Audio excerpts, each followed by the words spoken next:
Ako, naniniwala ba kayo kay Win Gatchalian sa kasi matibag? Puro kasinungalingan yung sinasabi nila.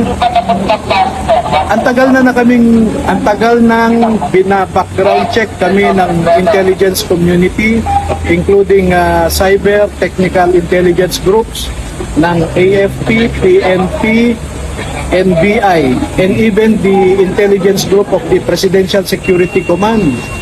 Alam na nila lahat, no?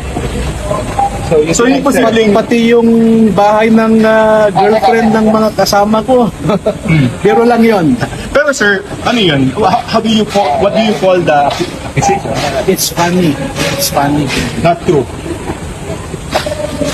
I don't know why people of their stature, supposed to be, will engage in such inane accusation that we are threatening the security of the Senate.